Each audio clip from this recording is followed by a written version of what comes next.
be able to deploy the forces and the police necessary to help with the restoration so that Haitian mother or that Haitian child can go about their day-to-day life without fear of being assaulted or killed or being denied the right to work because of their simple fear of walking the streets. The Caribbean community has been working hard this year to support our largest member state. And in the early part of the first few months of this year, we met on Haiti almost 3 to 4 times a week to guarantee the stability that we ask you now to help us secure. We thank the efforts of the Eminent Persons Group of former CARICOM prime ministers who were on the front line of helping to resolve this complex problem day in and day out so that we could find a political consensus for Haiti. That Haiti had at this General Assembly both the interim president of the Transitional Council and Prime Minister Corneille is a remarkable achievement given where Haiti was in February of this year. Let them continue on a path, please, of securing their future. And we cannot be on this podium speaking about Haiti without thanking Kenya and President Ruto for their remarkable leadership. After many delays and in what represents now a historical precedent for an African country, they have ensured that an African country has taken the lead in helping to tackle the peace and security challenge beyond its own continent. That is the kind of reset that we need in the international community. And Mr. President, you cannot come on this platform regrettably, although I look forward to the day when I will not have to say it, when we must ask for reprieve for the people of Cuba. It is unacceptable, it is unconscionable, and that it continues today is a mark on our international conscience. The Cuban people continue to face the most dire of economic circumstances, and that this is directly as a result of its exclusion and its designation as a state sponsor of terrorism.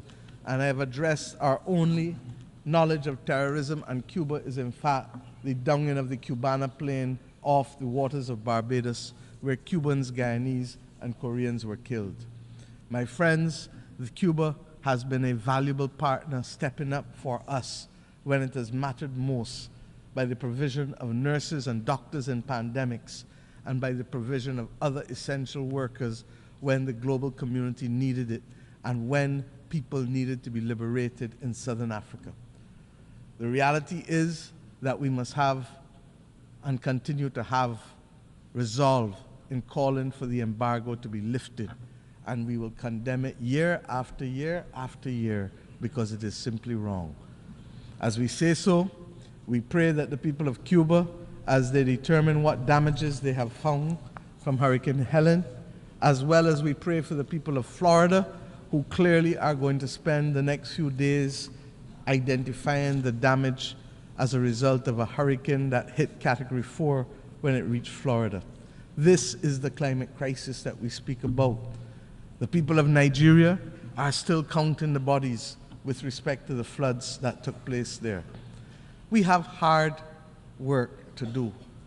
In our own Caribbean region, Beryl literally decimated the islands of Carriacou and Union Island, and indeed would have affected Grenada and St. Vincent more broadly. Jamaica and my own country's coastal infrastructure was significantly affected, with our fishing industry, 90% of it being decimated. This season of superlatives, with its floods and droughts, its hurricanes and fires, will take the lives and livelihoods of too many. The climate crisis is hitting us almost weekly across the globe. The deniers of the climate crisis, they too need a reset that will admit of the absolute necessity of collective action by the global community to save our way of life and our planet. Mr. President, at the start of this week, the skies were much darker. I truly believe so. We are starting to see some glimmers of light. We leave New York this week noting that the clouds are lifting, conscious that the sun is peeping out in certain areas, not all, but in certain critical areas, giving us a sense of renewed hope that reset is in fact not only possible, but necessary in key areas: institutional reform, reform in our financial architecture, reform in how we view development, but above all else, reform in how we see each other and value each other. This hope springs from the Pact for the Future and the many declarations that we have made here, the terms in which my fellow leaders spoke from this platform for the most part, the urgent need to recognize reset, reset, reset, even if they didn't call it by that name.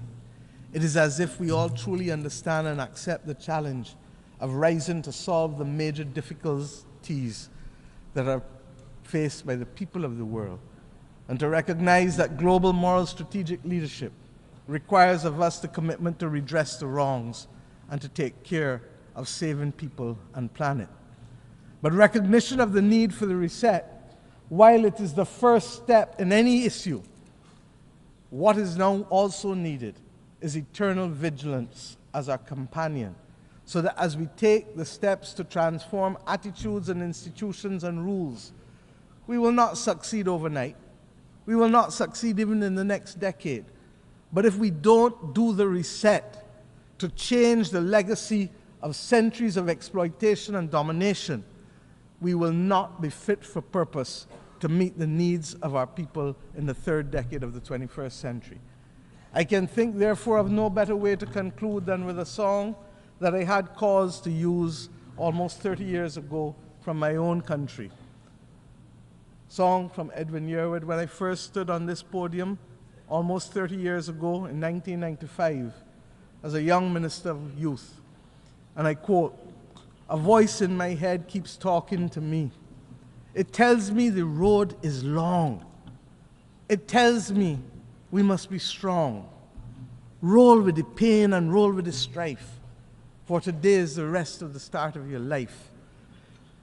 Mr. President, may the new hope fostered here this week signal the start of a new deal for people who hitherto were not seen, and even with the existence of this body, whose voice and presence were not felt. These people have been recognized too often, and these countries, as mere statistics, and not with the human dignity that is their birthright, or the human dignity that is the conferred right from these United Nations. Mr. President, I thank you.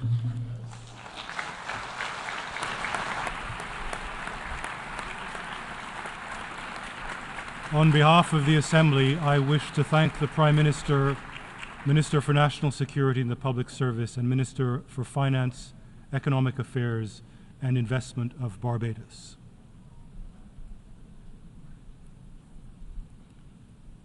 The Assembly will now hear an address by His Excellency Tshering Tobgay, Prime Minister of the Kingdom of Bhutan. I request protocol to escort His Excellency and invite him to address the Assembly.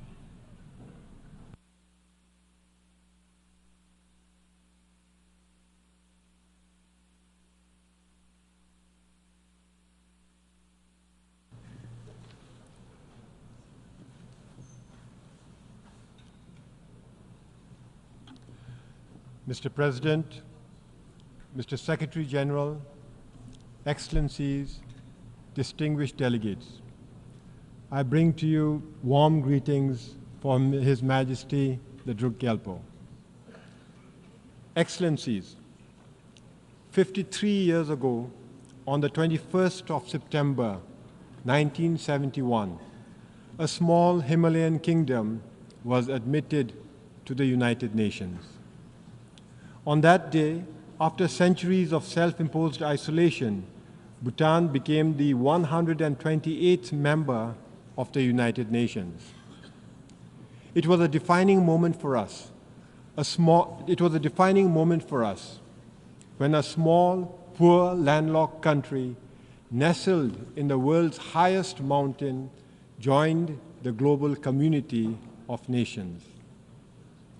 That same year, the United Nations created the least developed country category to provide targeted support to the world's poorest nations. Bhutan was among the first to be admitted in that list. Back then, our economy was primarily agrarian, operating largely on a barter system. Our per capita GDP income stood at just $215 US. Life expectancy was barely 40 years. Infant mortality was tragically high at 142 deaths for every 1,000 live births. And our literacy rate was woefully low. We had only, in fact, less than 300 students in the few scattered schools that had been established to provide modern education. Today, I stand before you with a story of transformation and progress. Our per capita GDP has risen to more than $3,500 US. Life expectancy has increased to 70 years. Infant mortality has plummeted to 15 deaths per 1,000 live births. And our literacy rate, it has climbed to 71%, with youth literacy skyrocketing to 99%. I am pleased to report to this august assembly that because of our all-round progress, last December, 52 years after joining the United Nations, Bhutan graduated from the LDC category. To achieve this achievement did not come easily. It was a journey marked by hard work, perseverance, and sacrifice. But we were not alone. We had the support of many friends who accompanied us on this important journey. I take this opportunity to extend our deep gratitude to the United Nations and its specialized agencies. I would also like to thank all our development partners, including Japan, the European Union, the World Bank, and the Asian Development Bank for their unwavering support. But most importantly, I would like to reserve our deepest thanks to India, our closest friend and neighbor. They have been with us from the very beginning of our development journey and have remained steadfast in their support and friendship. Excellencies, graduating from the LDC category is a significant milestone. But what truly matters is that we did it in our own terms. Under the leadership of our enlightened monarchs, Bhutan has pursued a development path grounded in the philosophy of gross national happiness. This approach places the happiness and well-being of our people at the center of our development agenda. Thanks to gross national happiness, our economy, while it is still small, is sustainable and inclusive. Healthcare and education are free for all. Our unique culture not only survives, but thrives. More than 72% of our land is under forest cover, and we are recognized as a biodiversity hotspot and a carbon-negative country. Our democracy, a gift from our king, has been embraced by a reluctant population. Excellencies, having graduated from the LDC category, it is now our responsibility to ensure that we sustain our hard-earned progress and that under no circumstances should we ever backslide. As we chart a new course for the future, we are faced with new challenges, particularly those arising from our weak economy. Foremost among them is youth unemployment. To address these challenges, we must strengthen our economy. We must provide our youth with meaningful opportunities to grow and to prosper. We must embrace a new development paradigm. In this context, I am pleased to report that His Majesty the King has announced the establishment of the Gelifu Mindfulness City. The Gelifu Mindfulness City is a transformative vision for future urban spaces, a blueprint for living mindfully and sustainably. Spanning 2,600 square kilometers of pristine forests and fertile farmlands, it will enable human innovation and natural ecosystems to thrive together while fostering human well-being, environmental sustainability, and mindful living. We invite thought leaders, innovators, and investors to join us in building this groundbreaking city, contributing to a model of peace, harmony, and progress that others can follow.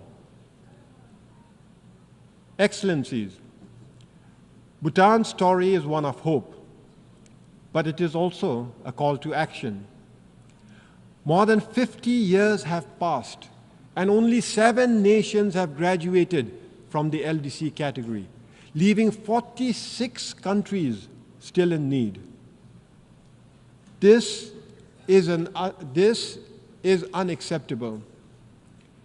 The international community must intensify its efforts to ensure that no nation is left behind, that all LDC countries achieve graduation. To accomplish this, we must address poverty, inequality, and vulnerability with a renewed sense of urgency. The Pact for the Future, which we adopted collectively at the Summit of the Future, provides us with a roadmap to transform the lives of the world's most vulnerable. However, transforming the future requires that we also transform institutions shaping it. The United Nations must evolve to meet the realities of today's world. The Security Council as it stands is a relic of the past. We need a council that reflects the current geopolitical, economic landscape, and social realities. Bhutan has long advocated for the reform of the Security Council to make it more representative and effective. For this, India, with its significant economic growth and population and leadership of the Global South, deserves a permanent seat at the Security Council. Similarly, Japan, a leading donor and peace builder, warrants permanent membership. Excellencies, in conclusion, let me reiterate our deep gratitude for the support we have received on Bhutan's journey to LDC graduation. Now we are committed to sustaining this progress, but we will need your continued support. In this regard, we invite your support and investment in initiatives like the Gelifu Mindfulness City. However, as we celebrate Bhutan's progress, we must also intensify our efforts to support other LDCs, ensuring that they too can achieve graduation. In this regard, the role of the United Nations is more critical than ever, reinforcing the imperative for multilateralism in addressing the global challenges we face. As we look to the future, I have the honor to close by repeating a profound message from His Majesty, our beloved King. I first did so 7 years ago, and I repeat, no nation today can stand alone in achievement. Time is slowly telling us that there can be no lasting individual success without success as a community. And there cannot be lasting national progress and success if it does not fit into a future of global peace, harmony, and equality. The world must progress together or fail together. Thank you, and Tashidile.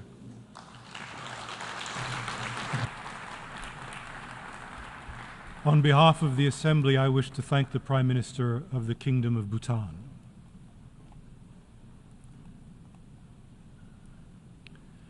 The Assembly will now hear an address by His Excellency Xavier Espot Zamora, Head of the Government of the Principality of Andorra.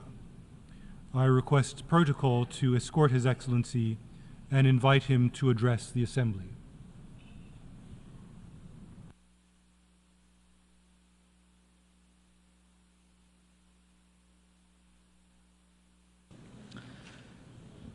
Señor Presidente, Mr. President, Secretary General, Excellencies, ladies and gentlemen, allow me to begin by extending my congratulations to His Excellency Mr. Philemon Yang on his election as President of the 79th General Assembly. I would like to thank you, President, for having chosen unity in diversity, sustainable development and human dignity everywhere for everyone as the theme. Andorra could not be any more in agreement than we are with this goal, which we fully support, because my country is tangible, real proof that people are able to live together peacefully for more than 800 years. Indeed, thanks to our understanding and mutual respect shown by our inhabitants, our country has never had a war and we've never had an army. Andorra has always been an oasis of peace, tolerance and cohabitation, including during the most troubled times of the old continent. I'd also particularly like to thank the Secretary General, Mr. Antonio Guterres, for his perseverance, for always preferring the path of conciliation, and for his message in favor of international law and against climate change. I would also like to stress the impetus that the Secretary General has given to the Summit of the Future, which gave rise to the Pact for the Future that my country has signed. The goal of this is to strengthen the multilateral system, to adopt concrete measures to address new challenges and establish a roadmap to address existential risks to humanity, civilization, and most people on Earth. Classical authors, they are the basis of Western culture. They tell us, and I use the present tense because they never die, they say that all speech is vain and empty unless it be accompanied by action. What is important are the things that we do throughout our lives. All civilizations are born in specific circumstances, and very often they go down in history thanks to their conquests. But what is the conquest of this civilization? What is its vocation? And what is the heritage that it will leave behind? Or rather, what is the conquest, vocation and heritage that we want this civilization to leave to future generations? Ladies and gentlemen, today in the West we very often forget that democracy goes over and above simply putting your ballot in the box every 4 or 5 years. The very substance of the concept of democracy is the values involved: dignity, tolerance, equality, freedom, respect for people and nations. These values are human rights, the rights that this General Assembly has decided to protect 76 years ago by adopting the Universal Declaration of Human Rights. It would seem that the spirit in which this declaration was forged, a symbol of peace and dignity following 2 devastating world wars, is fading little by little. The forward march of extremist political positions is a reaction in the light of something that is viewed as a threat, an order that's viewed as a threat. The feeling that a recent past has been lost and it's better than the present, that has invaded current generations, and heightened by the idea that climate change will worsen living conditions and that globalization and migration flows will dilute and depersonalize our societies, and that children and young people today will live less well than their parents did. We find ourselves at a key moment in history where the debate cannot be hidden behind rhetorical language to avoid this situation. We will soon be celebrating the 80th anniversary of the United Nations, and this organization must continue to be the cornerstone of our world, to be an organization where states and the nations that make it up are moving in the same direction with the same goal: to respond effectively to the great challenges of our times in order to leave future generations a heritage which promises hope. Ladies and gentlemen, We have never had so many tools to bring about cooperation and dialogue. In the light of a very complex reality, but convinced as we are of the equality between nations, we must ensure the implementation of the Charter of the United Nations, strengthened by the pillars of the defense of human rights as well as the defense of international humanitarian law. Those are the things, and those alone, that must govern relations between states. The serious situations in Ukraine, Gaza, Lebanon and Sudan and other regions where we see conflicts that have become permanent, particularly in the region of the Sahel, we cannot remain indifferent to these. We must urgently become mobilized to achieve the most noble goal of politics, peace. We must come together and find solutions to conflicts without violence or recourse to military resources. We would call upon all parties to work for peace and that they respect international humanitarian law and that they obey it. Because nothing can justify the attacks suffered by civilian populations, nothing can justify the attacks against hospitals and schools, and nothing can justify using hunger as a strategy of war. Nothing can justify such irrational behavior. Children are the main victims of this. Children and young people take pride of place in on the international agenda of Andorra because we firmly believe that they are the present and the future of humanity, which means that all actions to benefit them become strategic actions for the development of a country, of any country. This is why, since its creation, we have supported the Office of the Special Representative of the Secretary-General for Children and Armed Conflict, and more recently the study on the impact of climate change on children and armed conflict.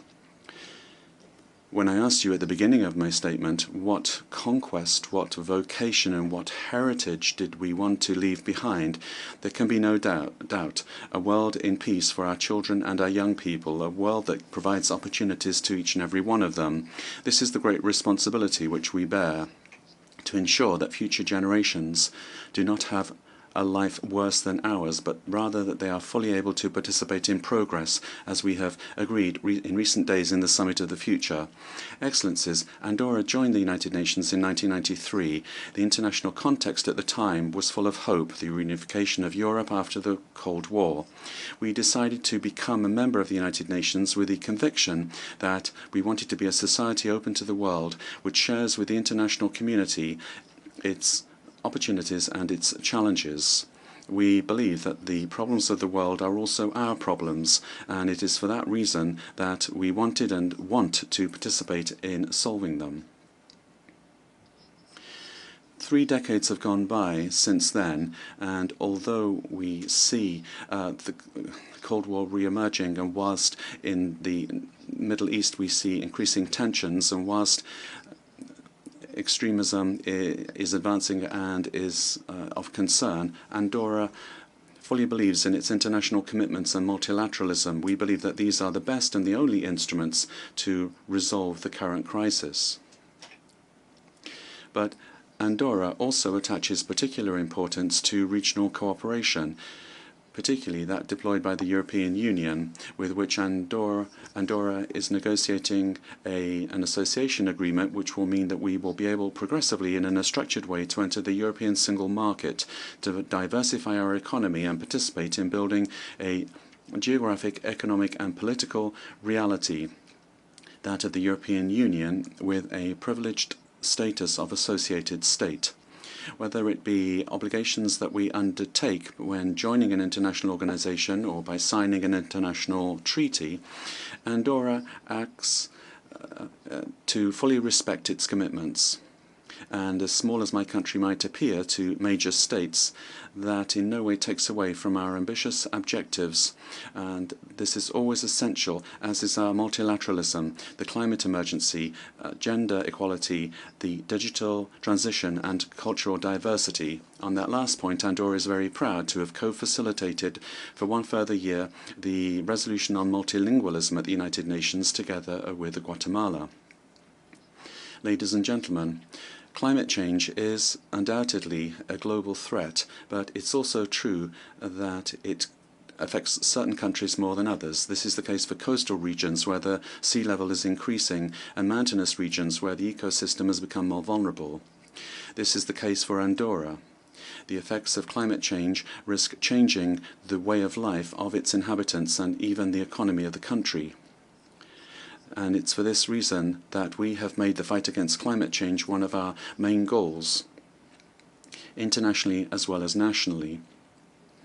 Since the ratification of the United Nations Framework Convention on Climate Change in 2011, Andorra has met its communication obligations by respecting the principles of transparency, coherence, comparability, exhaustivity, and accuracy, and we have even implemented certain things ahead of time with regard to the convention. In 2015, Andorra was one of the first to join the Framework Convention and produce our NDC, Nationally Determined Contribution.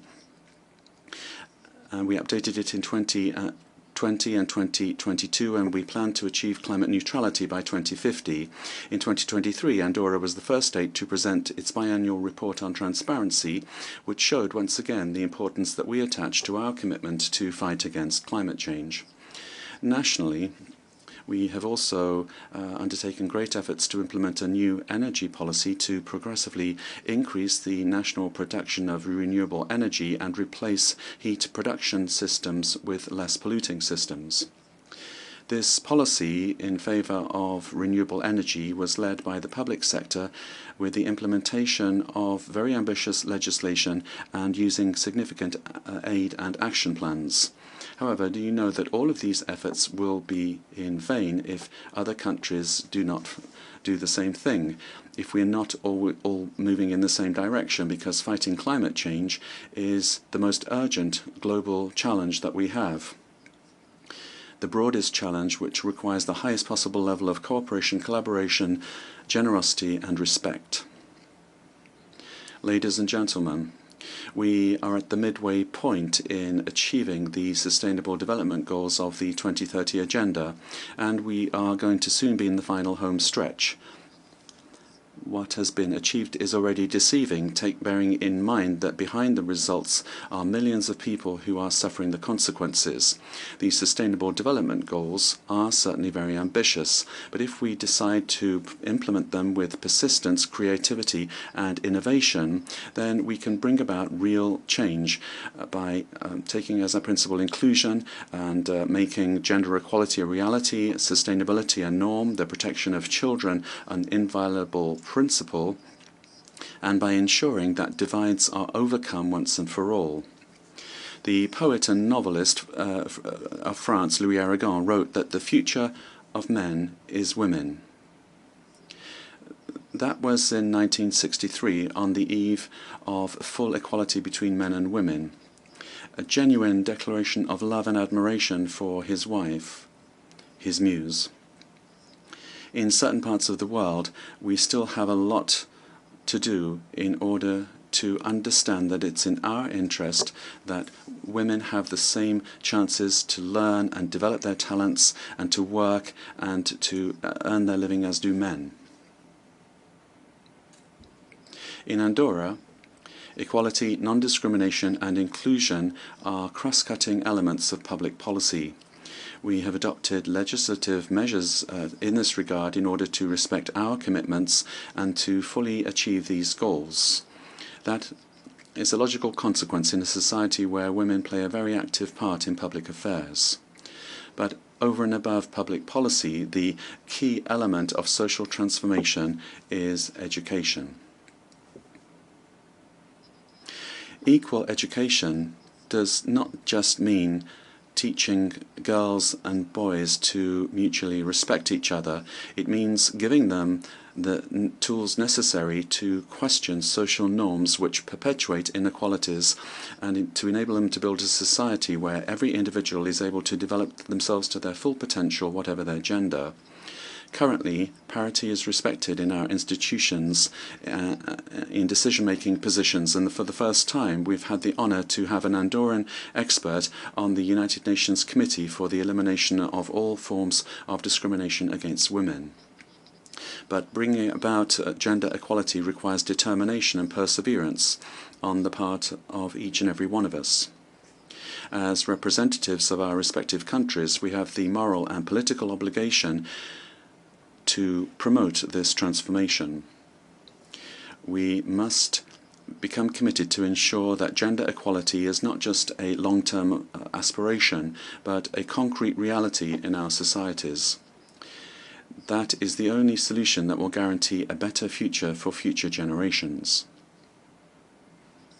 Excellencies, access to information is in the process of redefining the paradigms of growth and economic and social development. As public services and the private sector are being converted to the digital world, the divide that separates those that have access to this world and those don't is becoming ever more pernicious. The Global Digital Compact that we adopted during the Summit for the Future includes actions in favor of digital literary actions in order to guarantee an inclusive, open, safe and protected digital future. In this area, multilateralism has a crucial role to play to create opportunities, and at the same time it must guarantee accessibility and security in this new virtual space of globalization. For small states such as Andorra, these technologies have the potential to provide resources with exponential added value. Aware as we are of the situation and our manifest need to diversify our economy, Andorra has made huge strides in this area. Currently, 6% of Andorran homes have an internet connection. The country has implemented a national strategy for digital transition, which is particularly focused on digital rights of citizens and respect for Sustainable Development Goals 9, 16 and 17, with the creation of an ethical and legal framework that preserves digital rights, protecting private life and data security, and ensuring free access to digital information, because we want all citizens to be able to access the digital world and thus avoid situations of inequality.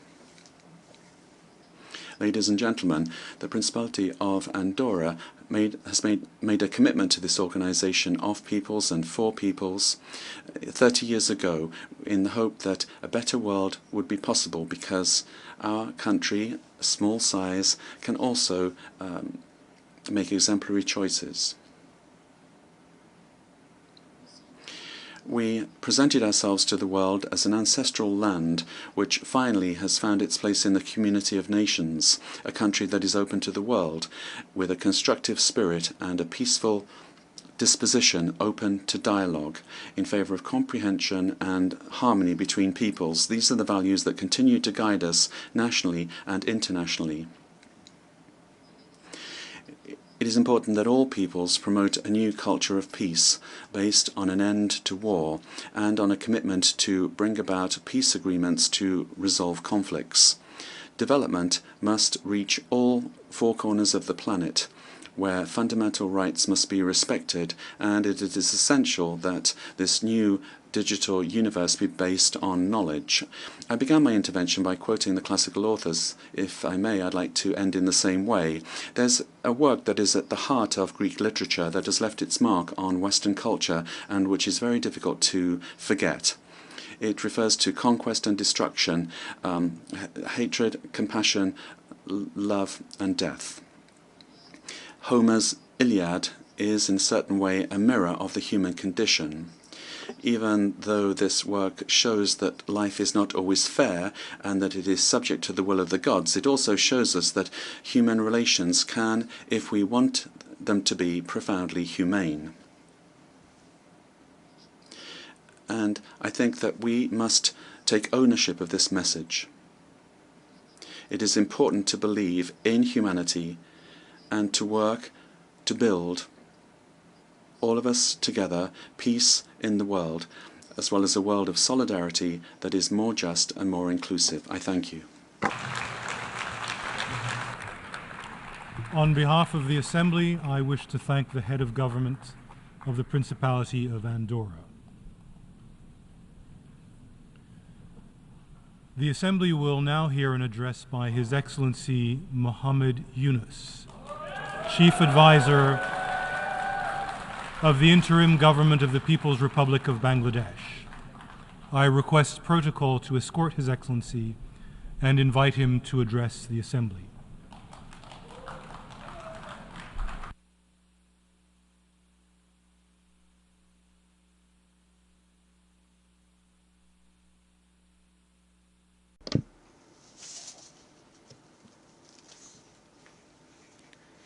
Bismillahirrahmanirrahim. Mr. President,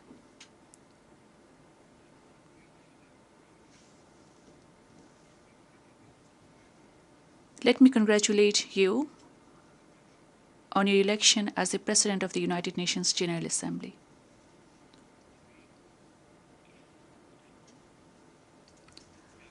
I would like to assure you of Bangladesh delegation's full cooperation throughout the session.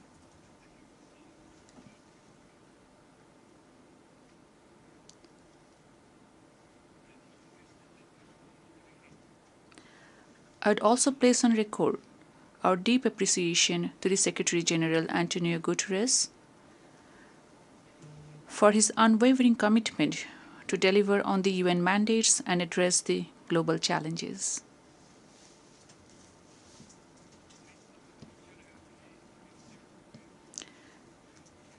I particularly applaud his vision in convening the Summit of the Future.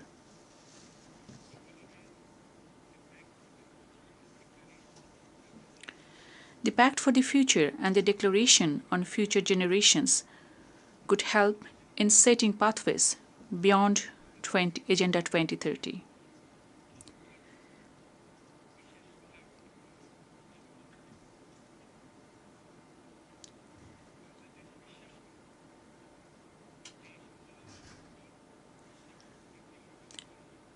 Bangladesh believes that the summit's outcome will serve as a guiding framework in materializing our shared aspirations and rethinking collaboration for posterity.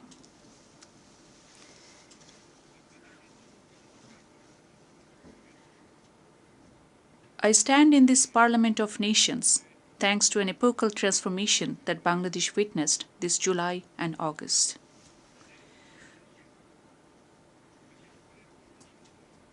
The power of the ordinary people, in particular our youth, presented to our nation an opportunity to overhaul many of our systems and institutions.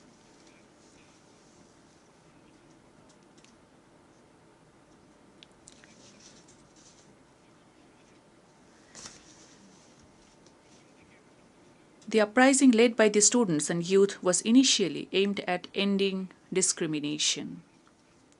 Progressively, the movement evolved into a people's movement. The world eventually saw how people at large stood against autocracy, oppression, discrimination, injustice, and corruption, both on the streets and online.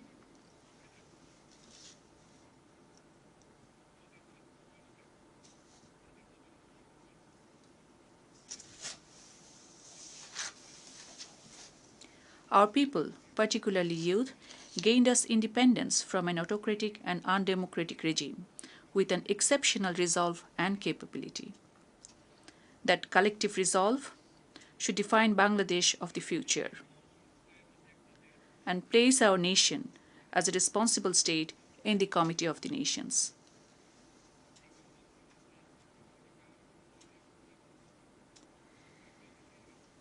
This was indeed a movement that primarily brought together people who were long left in politics and development, who asked prosperity to be shared, to be inclusive.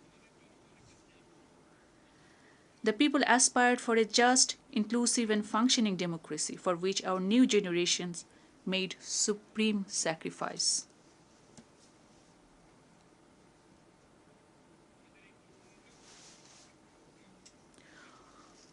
We were moved by the wisdom, courage, and conviction our youth showed. Even braving bullets bare chest.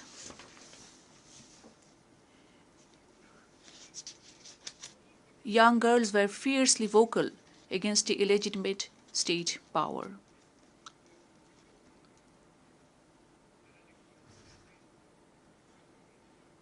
school-going teenagers laid down their lives. Hundreds lost their eyes forever.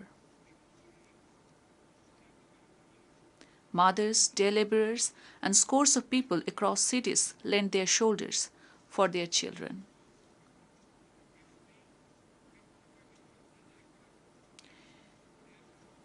Defying sweat, rain, and fear of death, they defeated all the evil designs and machinations of few who manipulated the state machinery against truth and just aspirations of people for years. The People's Movement left an estimated over 800 martyrs in the hands of the autocratic regime. Bangladesh was born because of her people's profound belief in liberalism, pluralism, and secularism. Decades later, our Generation Z is making us revisit and reimagine the very values that our people stood for back in 1971, as our people also did in 1952 to defend our mother language, Bangla.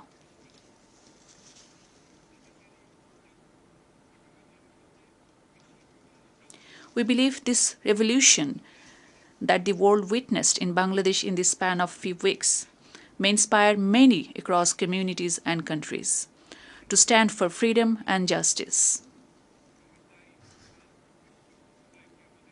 I would call upon the international community to engage with New Bangladesh anew that aims to realize freedom and democracy beyond letters for everyone. Mr. President,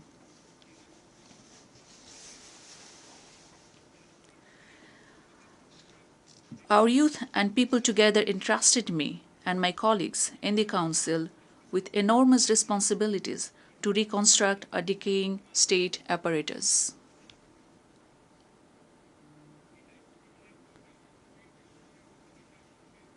As we took to the office, to our utter shock and dismay, we discovered how endemic corruption brought a functional democracy to a farce. How key institutions were ruthlessly politicized. How public coffers were reduced to rubble. How oligarchs took over business.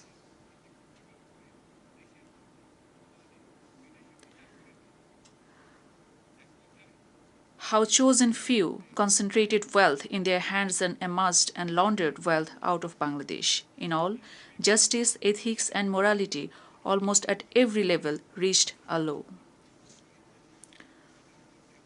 Under such circumstances, we were asked to rebuild Bangladesh and re-establish the country that our people aspire to see.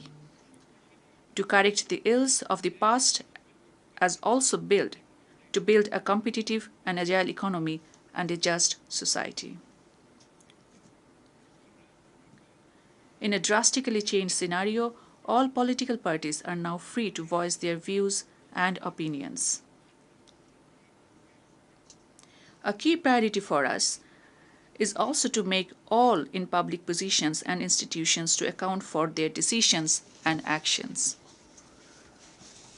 We are committed to promote and protect the fundamental rights, for people to speak in freedom, to assemble without fear or inhibition, to vote whosoever they choose. This is what the nation desires, and we aim to achieve. We are also committed to uphold the independence of the judiciary and freedom of press, including in the cyber domain. In order to ensure that child of a farmer or worker can scale the highest in the society, we prioritize allocation in education and health sectors over grandiose infrastructure development.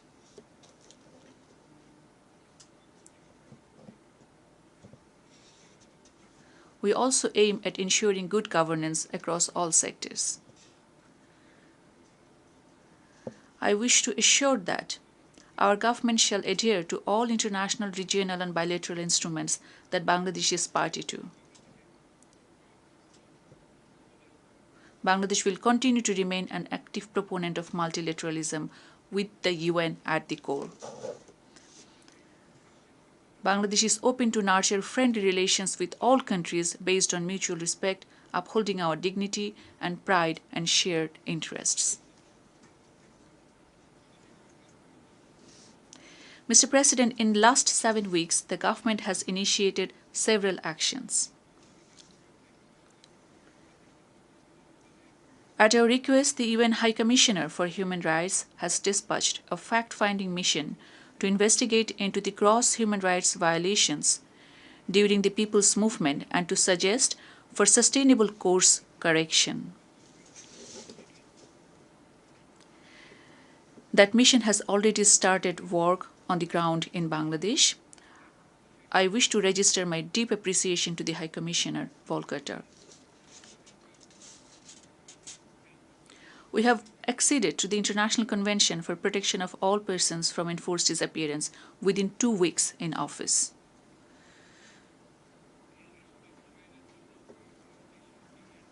The required national legislation is underway so that we can effectuate its early implementation.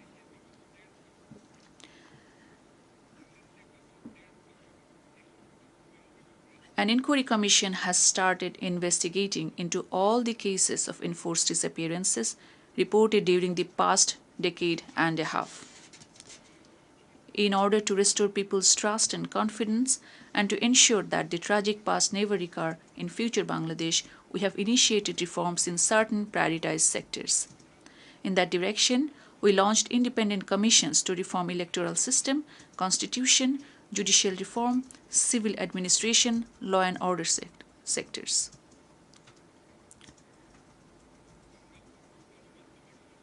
A few more commissions are on the cards to reform other sectors, including press and media. In order to create a conducive environment for business, we have rolled out extensive reforms in banking and financial sectors. We affirm not to let any foreign business interest to be affected. Beyond rhetoric and numbers, we aim to establish effective safeguard mechanisms to ensure the sustainability of these reforms and create an enabling environment towards conduct of full, free, fair, and participatory elections. I would therefore call on the international community to continue and deepen engagements with Bangladesh in meeting our people's quest for democracy, rule of law, equality, prosperity, so that we can emerge as a just and inclusive democratic society.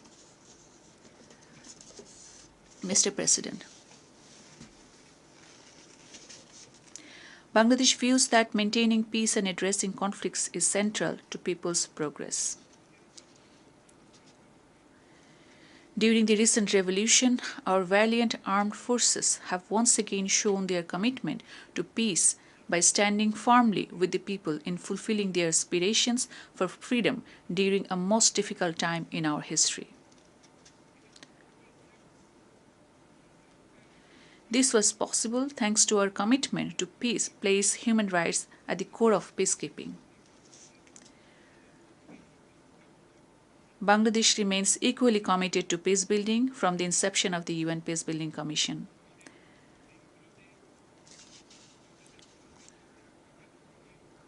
We look forward to promoting and enhancing Bangladesh's value-driven contributions to the UN peacekeeping operations.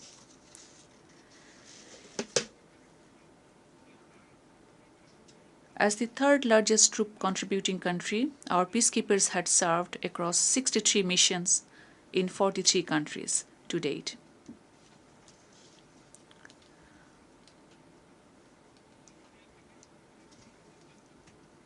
"168 Bangladeshi peacekeepers had laid their lives from Bosnia to Congo.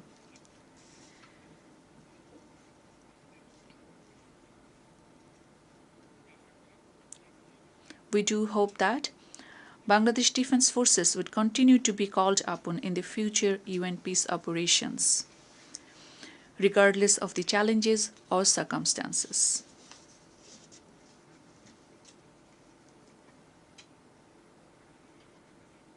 Mr. President,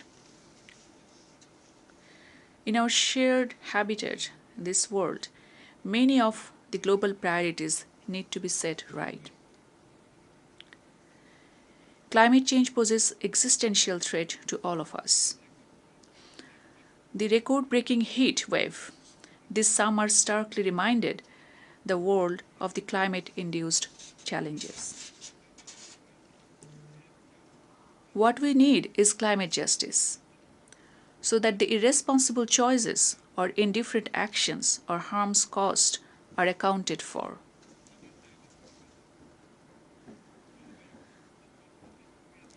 Long-term damages leave irreparable damages all around. We are losing biodiversity, changing pathogens leading to newer diseases. Farming is under stress, shrinking water threatening habitat. Rising sea level and salinity decimating ecosystems.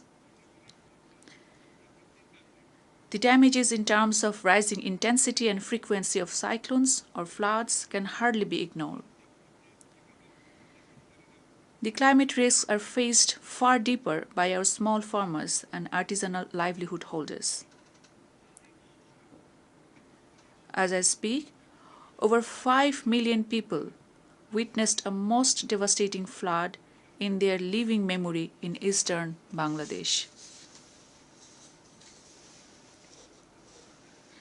Yet Secretary General Guterres showed that under the current trajectory, the world is heading for a plus 2.7 degrees centigrade scenario.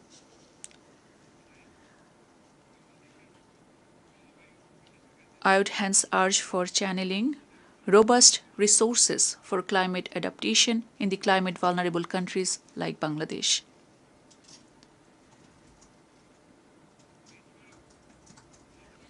It is moreover crucial to operationalize loss and damage fund by leveraging innovative solutions and additional finance.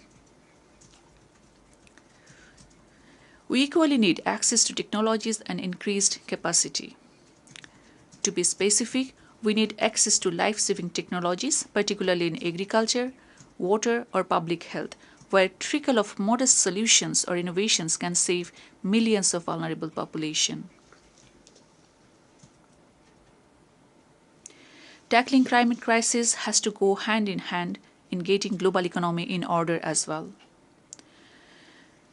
The world is increasingly focused on decarbonization. In order for such a shift to be beneficial to majority of global population, the transformative vision of a net zero world has to redeem for countries like Bangladesh. Else, we risk falling short on our pledge to shared prosperity through shared responsibility.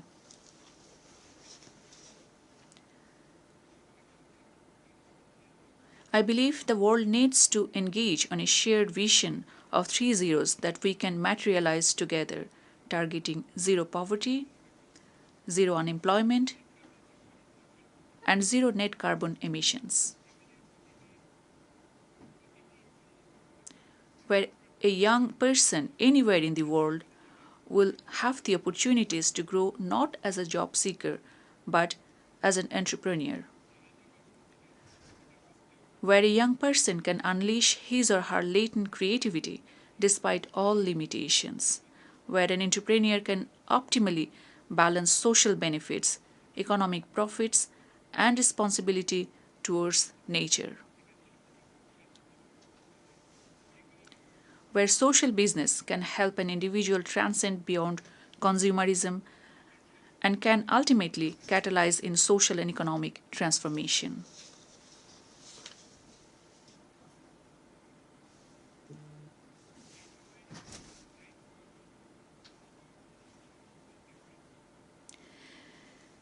Time demands new attitudes, new values, new compacts across communities and countries, across developed and developing countries alike, across all actors and stakeholders. If we are to realize such course correction in full, the United Nations, national and local governments, non-governmental organizations, business philanthropies have to work together. If we accept and accommodate social business within existing economic structures, we can bring meaningful changes in the lives of bottom half of population. If we can realistically position social business, we can stem much of climate insensitive distortions within the existing market economy. I would like to invite the attention of the Secretary General Antonio Guterres on that score. Mr. President, in a world of polycrisis, wars and conflicts are leading to erosion of rights and widespread abuses. The genocide in Gaza continues unabated despite global concerns and condemnation.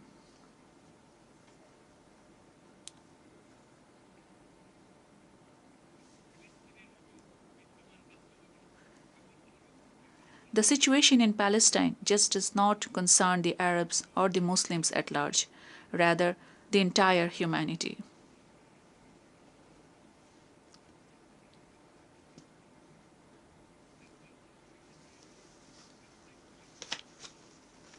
Palestinians are no expendable people.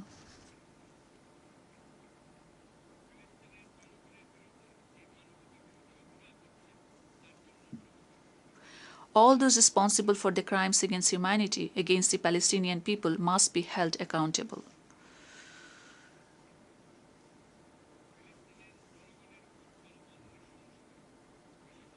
Bangladesh calls for an immediate and complete ceasefire to protect the Palestinian people from the brutalities, particularly against the children and women.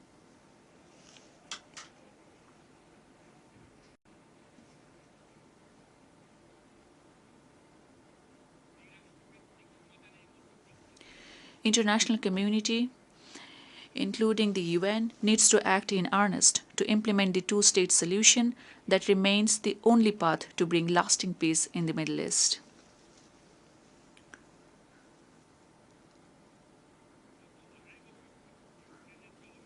The 2.5-year-long war in Ukraine has claimed far too many lives. The war has impacted far and wide, even lending deeper economic implications in Bangladesh. We would urge both sides to pursue dialogue to resolve the differences and end the war.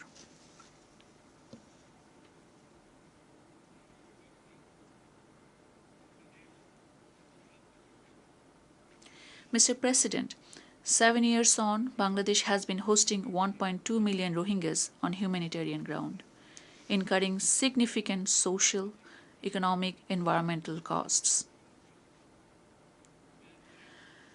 The protracted crisis in Myanmar also poses growing risks with national and regional security implications for Bangladesh, both in traditional and non-traditional terms. We remain committed to supporting the forcibly displaced Rohingyas from Myanmar in Bangladesh. We need continued support of the international community towards the Rohingyas in carrying out the humanitarian operations and their sustainable repatriation.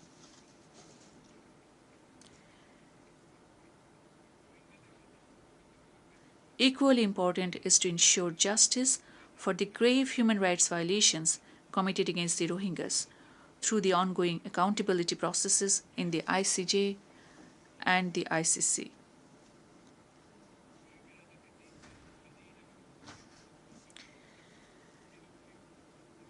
We recognize and appreciate the efforts of the Secretary General and the United Nations system in creating a conducive environment for Rohingyas so that they can lead a free and dignified life. That requires creating pathways for the Rohingyas to return to their ancestral home in Rakhine State with safety and rights. Looking at the evolving ground situation in Myanmar, Bangladesh is ready to work with the international community to create an environment for dignified and sustainable return of the Rohingyas to their homeland.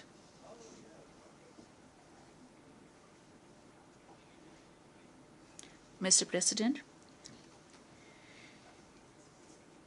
ensuring peace and security cannot succeed without political freedom and socio-economic emancipation of the people. Around a decade back, the world unanimously adopted the Agenda 2030. We reposed our collective hope and trust in the universal set of goals. Yet, overall, 17% of the SDG targets are on track to be achieved by 2030. Clearly, many developing countries risk to be left behind. Every year, developing countries face a significant SDG financing gap, estimated between 2.5 to 4 trillion US dollars.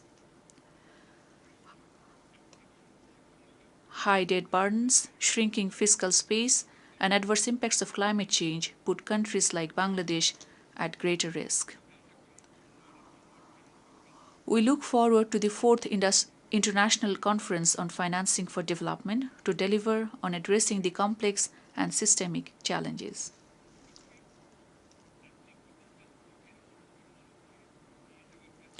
The multilateral financing institutions have to be driven by vision where wealth and opportunities can be accessed by all, that they rightfully place social business within respective programs, that they duly address the circumstances in the low-income countries, that they promote entrepreneurship and encourage creativity of individuals, that they support the dispossessed.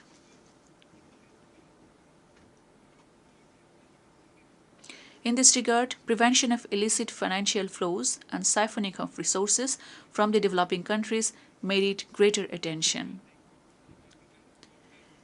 Increased international cooperation must rechannel the assets stolen from developing countries. We look forward to early conclusion of an international tax convention that can combat tax evasion. Mr. President, migration and mobility is an inescapable reality in an interconnected world. As a country of origin of migrants, over 11 million of our people live and work worldwide.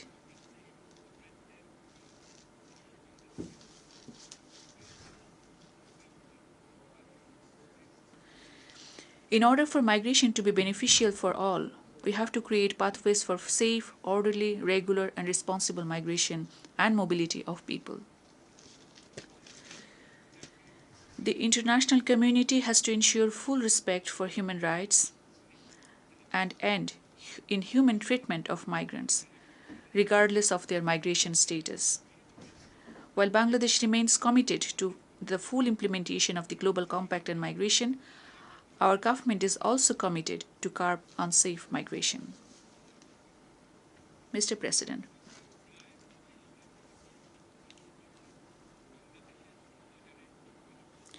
every year nearly 2.5 million Bangladeshis enter our labor market.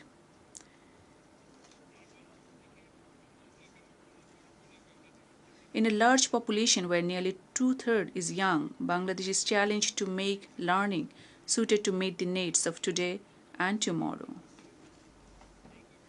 Yet we see the world of work is changing, where a young person has to adapt constantly, reskill, adopt newer attitudes. As Bangladesh is set to graduate as a middle-income country, we reckon the vital need to secure ourselves in terms of learning and technology. Let me speak about artificial intelligence. We are particularly enthused with the emergence of artificial intelligence tools and applications. Our youth are excited with the prospect of first unfolding generative AI. They aspire to walk and work as global citizens. The world needs to ensure that no youth in countries like Bangladesh get left behind in meaningfully reaping benefits of the AI-led transformation. The world simultaneously needs to ensure that the development of artificial intelligence does not diminish the scope or demand for human labor.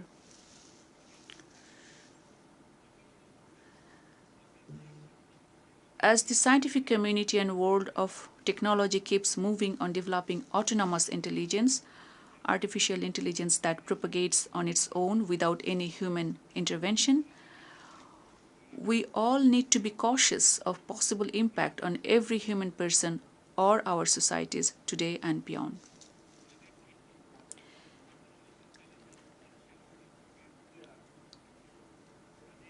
We believe that autonomous intelligence,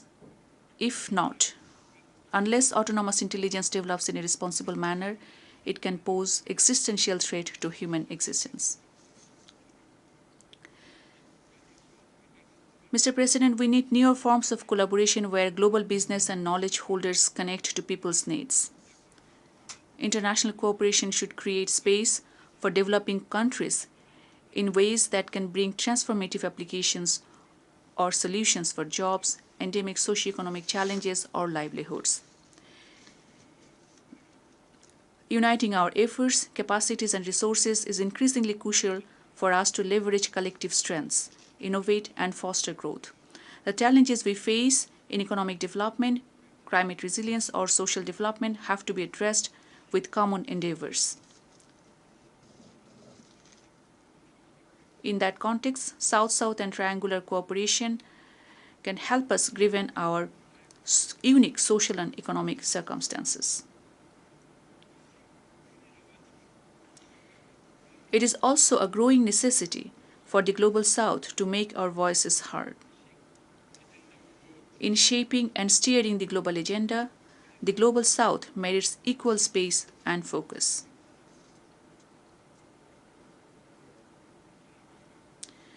Mr. President, the COVID times underlined before us the crucial importance of investing in public health.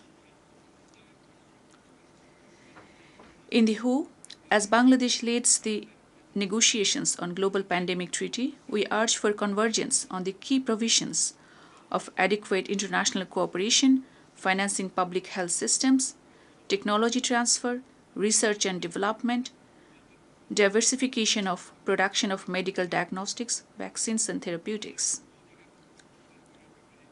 We also to declare vaccines a global public good that is free from the rigors of intellectual property. These are also crucial for combating the scourges of non-communicable disease. Mr. President,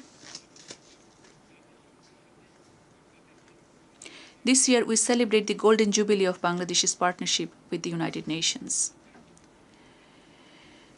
It has been a shared journey of mutual learning in our modest ways.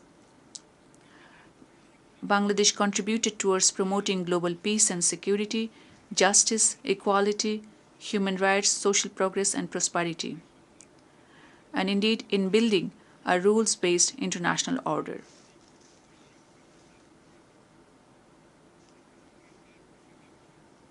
For instance, I recall the microcredit resolution and the Friends of Microcredit that was formed in the UN General Assembly back in 1999 with exceeding spontaneity.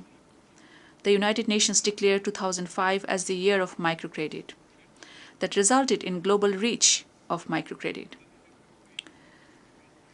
The Annual General Assembly resolution on culture of peace since 2001, or the resolution 1325 in the Security Council on Women, Peace and Security may be worth recalling as well.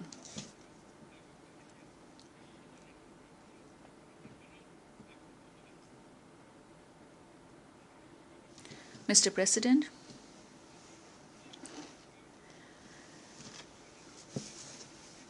as the Great Hall reverberates with crying call for peace, security, justice, inclusivity, and equitable distribution of wealth, as states, we need to reflect on how we embolden men and women today, create space for them to grow as entrepreneurs of tomorrow.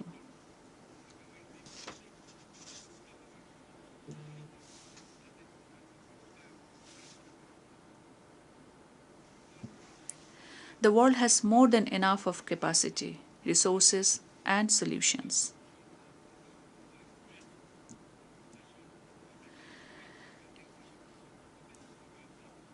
Let us redeem all the pledges we made nationally and internationally.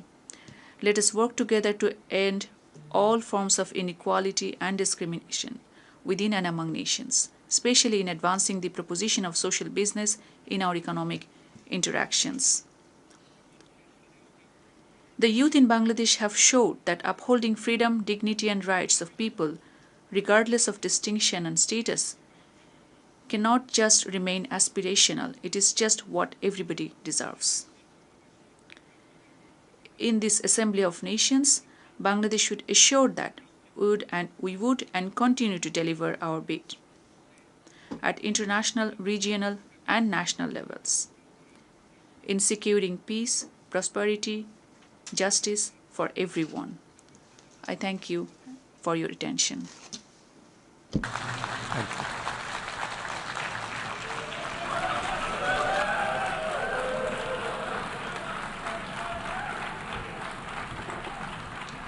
On behalf of the Assembly, I wish to thank the Chief Advisor of the Interim Government of the People's Republic of Bangladesh. The Assembly will now hear an address by His Excellency Dorin Recian, Prime Minister of the Republic of Moldova.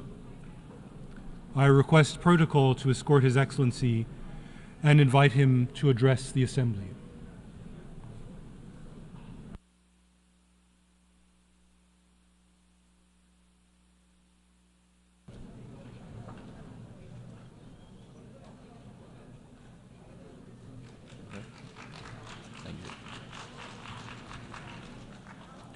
Mr. President, Mr. Secretary General, Excellencies, it is an honor to represent my country, Republic of Moldova, at this unique forum where small and large nations alike address core issues on the global agenda. Climate change, poverty, and the global cost of living crisis are our generational challenges. So is peace and security. For some time now, it seemed we were living in a rules-based international system which strongly discouraged geopolitical conquest, spheres of influence, and disregard for the aspirations of smaller nations. The world proved to be a much safer place when smaller nations have a say and the choices their people make are respected. Peace and security, prosperity, and free choice is the core agenda for Moldova today. Generations of our intellectuals, writers, and civic activists have fought for our independence and for the freedom to pursue our identity and values. These have succeeded in making Moldova free. After 33 years of independence, we see it in the confidence of our youth, in the revitalization of our culture, and in the way our people stand proud on the international stage, knowing their future lies in their own hands. Very next to us, Russia's unprovoked and unjust war of aggression against Ukraine threatens the fabric of our international order. It throws us back to the times of great power politics, when a large state pursues cynical geopolitical designs to divide the region into spheres of influence and annex smaller neighbors, denying them a say in their own destiny. For Moldova, this is not a mere distant memory, it is a looming threat. Moldova knows all too well the consequences, and we're determined to never return to those times. Don't forget, Kremlin doesn't want us at the table. Kremlin wants us on the table. Never mind all the excuses and the circumstances. Compulsion and raw force are perpetuated and complemented now with hybrid warfare, malign influence, and subversion of the democratic state. And these latest developments, ladies and gentlemen, are threatening not only Moldova. We see them escalating throughout the democratic world too. Even mature democracies find it difficult to cope with, witnessing polarization and division. Therefore, Ukraine is now fighting not just for its statehood, nation, and its very existence. It is fighting for each nation's freedom to choose and pursue its own national aspirations. Moldova stands by and in solidarity with Ukraine in defense against Kremlin's aggression. And we urge the international community to timely provide all necessary support to Ukraine. Distinguished audience, despite the war at our border, Moldova remains an active and committed contributor to the regional security. We are a reliable partner for our neighbors, Romania and Ukraine, as well as the European Union. We have preserved peace and security in Moldova. At the same time, we have supported humanitarian efforts by welcoming over 1 million Ukrainian refugees and ensuring their safety. Peace is not just our goal, it is our duty. Peace remains our core commitment. Moldova is also committed to a just, peaceful resolution of the Transnistrian conflict with full respect for Moldova's sovereignty and territorial integrity within its internationally recognized borders. For this to happen, Russia's illegal military presence must end. I call on the international community to reaffirm the need for the immediate and unconditional withdrawal of the Russian military from Moldova. This is not just about Moldova, it's about upholding international law, safeguarding regional stability, and ensuring that no country's sovereignty is compromised by foreign military presence. Ladies and gentlemen, Moldova's destiny belongs to Moldovans, not outside powers. Kremlin's efforts to suppress the dignity and will of the people of Moldova through both internal subversion and external intimidation have no place in the 21st century. Despite our differences, we have always taken big decisions as a nation together and have proudly reaffirmed our national dignity and self-worth. The social compact of our society is individual freedoms, human rights, competitive elections, and open society, not Kremlin's satellite state. Today, our people are closer than ever to fulfilling these aspirations. We're full of hope and determination. Hope for a democratic, prosperous future in the European family of nations, to which we rightfully belong. And this hope is firmly rooted in Moldova's collective achievements over the past years, determined to work hard and tirelessly to become a proud member of the EU's peaceful and prosperous family. Moldova stands today stronger and more united. Despite flooding Moldova with illicit money, propaganda and falsehoods, and waging a fully fledged hybrid attack, Kremlin has failed to divide our house against itself. Moldova is no longer a gray zone, a profitable money laundering enterprise for unscrupulous oligarchs and foreign powers who plundered the state and the people and manipulated institutions for their benefit. International sanctions against these perpetrators have helped, and we are working to return their stolen money. Our commitment to reform is unwavering, and we have made progress in cleaning up its justice system and law enforcement. The international community has recognized these efforts, with Moldova's corruption perception and rule of law rankings improving significantly. We acted to make our economy resilient even in the face of the regional instability. Despite proximity to the war zone, Moldova's business environment is improving, though slowly. Small and medium enterprises have a more promising outlook, and exports of high-quality products are picking up thanks to our access to European markets. Moldova is doing digital and is bringing the government closer to its citizens and businesses. Over the past few years, more has been invested in infrastructure than over 10 years before that. Our energy independence is now a reality. Energy can no longer be used to blackmail and extract geopolitical concessions. Moldova's energy security is ensured by its integration in the regional and international grids and markets, and we proceed to a fast-paced agenda of renewables and energy efficiency. Resilience is not just about security, it is about our institutions, which are stronger today than ever before, thanks to the support received from our partners. Institutions are better prepared to safeguard the choices of the Moldovan people from external interference. Crucially, Moldova has genuinely opened itself to the world.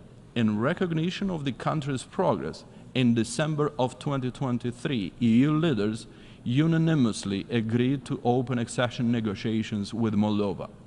This is our most significant achievement since independence, and we are committed to be ready to join the EU by 2030.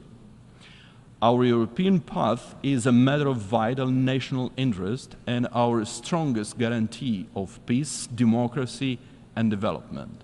On October 20th, Moldova will reaffirm its European choice in a referendum to enshrine EU integration into our constitution.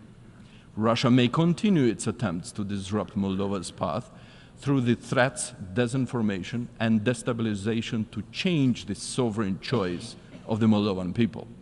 They want to keep Moldova captive in its past. But we, the Moldovan people, are united in determination. Only we can choose our future. We will not return the country to oligarchs who plunder the state and want to once again turn the country into their personal fiefdom, which yields massive wealth to a few but fails the majority. We will not return to a past dominated by oligarchs and corruption. We will not be dragged back into a sphere of influence that does not reflect our aspirations. The people of Moldova choose freedom. We choose Europe. And next month, we will reaffirm the goal of our generation: fully fledged membership in the EU, a union which has supported Moldova throughout our independence. I will touch on climate change issues now. Moldova has long been known for a temperate, welcoming climate and agricultural fertility. But just over the past year, we have aced the most severe weather extremes in our history: devastating snowfalls, unprecedented droughts, and heat waves, and severe floods. They cause massive damages and disruptions like never before in our history. These challenges are not hypothetical. They are here, and they threaten the livelihoods of our farmers, economy, the infrastructure of our villages and towns, and the future of our children. Climate change risks destroying many things we heavily rely on throughout the planet. In this context, we welcome the adoption of the Pact for the Future by the United Nations General Assembly. This is a significant step towards building a more effective, inclusive, and sustainable global order. It reaffirms our collective responsibility to future generations. We are committed to working alongside the international community to turn these pledges into concrete actions that will shape a better, more resilient world. As a final remark, Moldova stands at its historic crossroads, both as a nation and as a member of the international community. Moldovan people will not allow it to be stripped of its agency. Moldova chooses peace, democracy, freedom, and rule of law over war, authoritarianism, and repression. For us, this means Europe. It is our choice, and it strengthens our resolve to move more decisively towards the EU, a peace and prosperity project, while rejecting war, aggression, and any assaults on human dignity. Dragi moldoveni, de acasă și de pretutindeni, acum este momentul să ne unim efortul, să fim consolidați și să aducem Republica Moldova acolo unde este locul, în marea familie europeană, unde pacea și prosperitatea sunt asigurate. Thank you.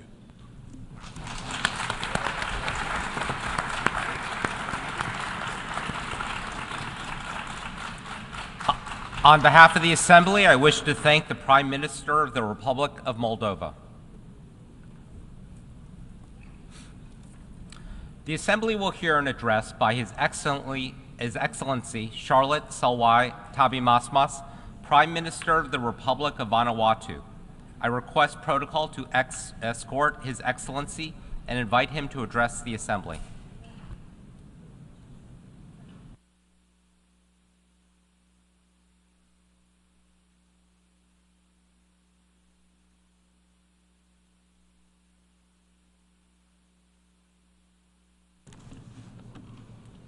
Monsieur le Président, Excellences, chef d'État. President, Excellencies, Heads of State and Government, Mr. Secretary General, distinguished delegates, ladies and gentlemen. I have the great honour to address this eminent assembly on behalf of the government and of the people of the Republic of Vanuatu. Mr. President, I join previous speakers in extending my sincere congratulations to you upon your election as President of the 79th session of the General Assembly. You can count on my delegation's full support and cooperation as you steer the work of this august assembly. I commend your predecessor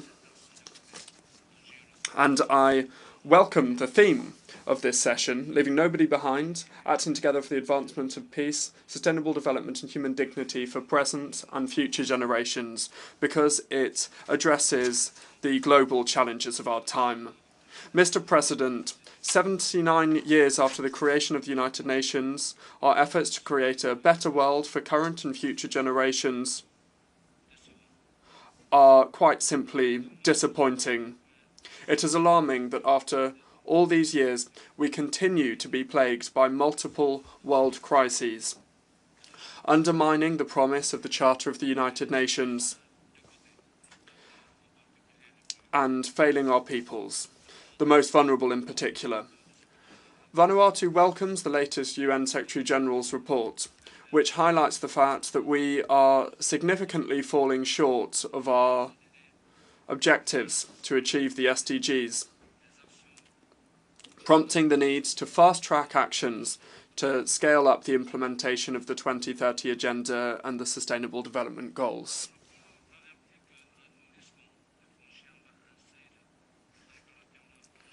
We risk crossing a dangerous temperature threshold over the next 10 years, and that's why Vanuatu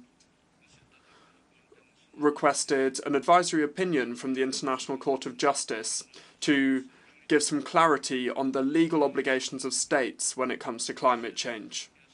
This is an initiative that was subject to unprecedented global attention.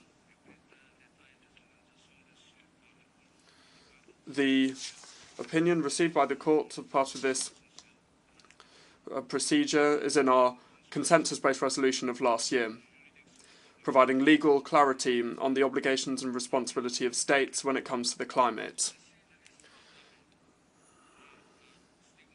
This doesn't seek to blame or stigmatize any particular country, but rather it seeks to shed light on existing international rules and regulations and the obligations of all states when it comes to creating a solid basis for concrete climate action and for climate justice based on shared responsibility and accountability. I launch an appeal to all of the members of the United Nations, especially other climate vulnerable nations, to participate in these historic hearings which begin on the 2nd of December 2024. Your voices are crucial in ensuring that the court fully grasps the implications of climate change for the most affected, and will unite us in our shared commitment to justice and human rights as part of a more sustainable future. Mr. President, Vanuatu's economy fared well when we maintained our status as a least developing country. When we graduated, our structural challenges and vulnerabilities remained, while increasing costs continue to soar. We reiterate the need for our development partners to support us in phasing out our LDC-specific support in a gradual and predictable manner. Small island economies also continue to face multiple crises amid tightening financial conditions and rising borrowing costs. This has increased our debt distress risk and undermined our ability to invest in our recoveries. Vanuatu welcomes the outcome of the Summit of the Future, calling for global, concerted efforts to reform the global economic and financial architecture to make it fit for the challenges of this century. We call for sweeping reforms of the Bretton Woods institutions to restructure the international monetary and financial system in order to better reflect the evolving global realities and challenges, including the establishment of an international sovereign debt workout mechanism to solve current debt crises in developing countries, particularly in the most vulnerable. Vanuatu and other small island economies are struggling with the onslaught of climate-induced disasters. And while we continue to try to build resilience and adapt to climate change, we are moving backwards too often. Vanuatu loses over half of its GDP every time a severe cyclone strikes. We have had 5 severe cyclones in the past 3 years. The latest Adaptation Fund report estimates that a current adaptation finance gap of between $194 and $366 billion a year. As a country in the front line of frequent and intensifying climate disasters, Vanuatu calls for a new finance goal that will accelerate the transition away from fossil fuels, build resilience, and realistically address loss and damage. In light of these initiatives to mitigate and adapt to climate change, Vanuatu also believes it is of crucial importance to prevent the severest harms to our planet's vital and climate-regulating ecosystems before they occur.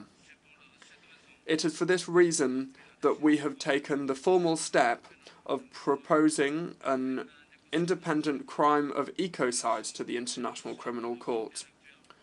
We thank delegations for their existing support, in particular Fiji and Samoa, for their co-sponsorship of the proposal, and we recognise that there is broad and growing support for this initiative around the world. Mr. President, Vanuatu and many Pacific Island states have faced multiple correspondent banking withdrawals restricting financial inflows, including delay in the transfer of international development funds and humanitarian and disaster relief funds, as well as discouraging private sector investment. This is despite genuine efforts to improve and enforce national money laundering and finance for terrorism regulations. Safeguarding uninterrupted access to international financial services is essential for fast cross-border payments, including remittances and export revenues.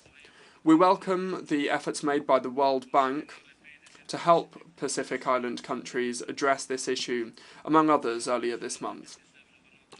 Mr. President, in 2019, Vanuatu presented its first voluntary national review, VNR, highlighting a very positive message of progress despite extreme vulnerability to climate-related disasters.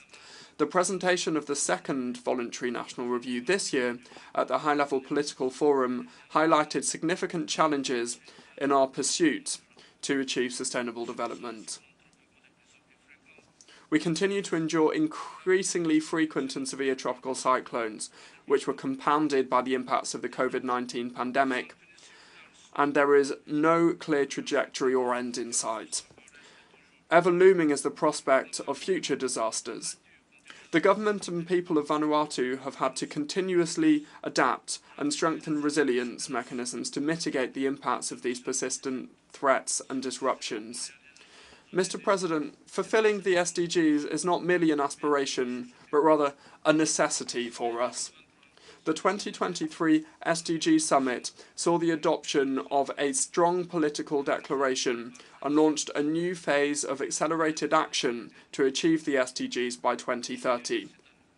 In July this year, the convening of the high-level political forum, Let Again, serves as a platform to follow up and review the 2030 Agenda for Sustainable Development with an aim to galvanise real transformational change to achieve the Sustainable Development Goals.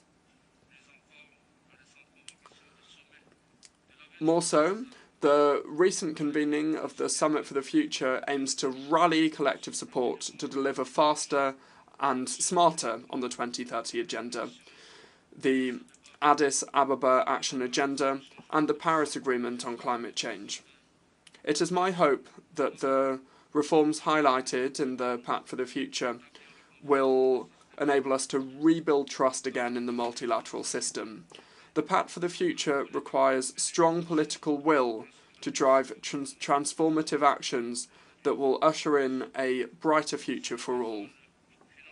Mr. President, financing is the fuel for development. Yet, at the very heart of our lack of making real progress in achieving the SDGs lies a lack of financing. We remain at the front lines of a climate emergency that not only threatens our overall sustainable development, but time and again, given the lack of affordable alternatives, we are forced to incur unsustainable levels of debt to finance recovery from natural disasters. The international financial architecture, therefore, must be reformed to address the urgent challenges of today. Our varying needs must be embedded into the global economic and financial system so that it is more inclusive, fair, and responsive to all. This includes developing tailored support and solutions that also facilitate easier access to affordable long-term finance and address the decline in corresponding banking relations. Likewise, there must be a stronger push to enhance the representation and meaning participation of SIDS in the global economic and financial institutions. Mr. President, Vanuatu, like many of our Pacific neighbours, continues to face acute existential health and development threats, including the burden of non-communicable diseases and malnutrition, as well as threats from future pandemics. COVID-19 and severe tropical cyclones expose Vanuatu to its fragile health infrastructure and the need to invest in a health system that can better respond to the needs of its people and to future pandemics, that will be resilient to climate change and related natural disasters. We urge the World Health Organization and SIDS partners to work together to enhance access to sustainable financing to support our efforts to prevent and to control non-communicable diseases and our efforts to build a health system that is fit for purpose. Mr. President, advancing the agenda of leaving no one behind in the context of the non-self-governing territories means that we must work constructively to complete the work of decolonisation. Recently, the First Peoples of New Caledonia were not content with the manner in which the third referendum for political independence from France was conducted. As a result, riots took place, which led to several deaths and stalling of economic activity. It's essential to recognise the rights of First Peoples to their lands, oceans and culture. I encourage the First People of New Caledonia to work together with France to address their political future. In the meantime, New Caledonia must remain in the decolonisation list. In a similar vein, we call for the right of the First People in West Papua over their customary land and culture to be respected, and I plead that they work mutually with the government of Indonesia to address their challenges and to obtain greater autonomy for West Papua for greater participation in decision-making. Mr. President, to achieve sustainable development, we need peace.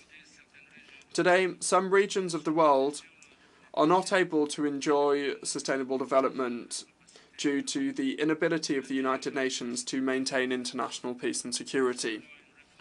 We call for the urgent reform of the UN Security Council to ensure that it is fit for purpose and able to meet the challenges of our time. We are deeply concerned over the greatest threat to international peace and security posed by the continued existence of nuclear weapons. With the current heightened global geopolitical tensions, we call for a renewed and strengthened effort to come out of the current impasse in achieving nuclear disarmament and nuclear non-proliferation in all of its aspects. We further call for the United Nations Charter to be respected. In today's fractured and polarised world, we need to accelerate our efforts to work together and rebuild trust in the multilateral system. The UN at its centre. The Summit of the Future offers us hope, and now we need to move from rhetoric to real actions on the ground. We need peace for the advancement of sustainable development and human dignity for present and future generations. It's essential to act on finance as a driving force for development. Thank you.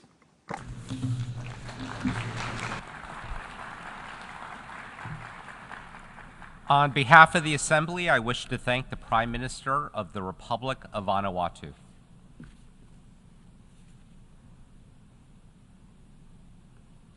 The Assembly will hear an address by His Excellency Andrej Plenković, Prime Minister of the Republic of Croatia. I request protocol to escort His Excellency and invite him to address the Assembly.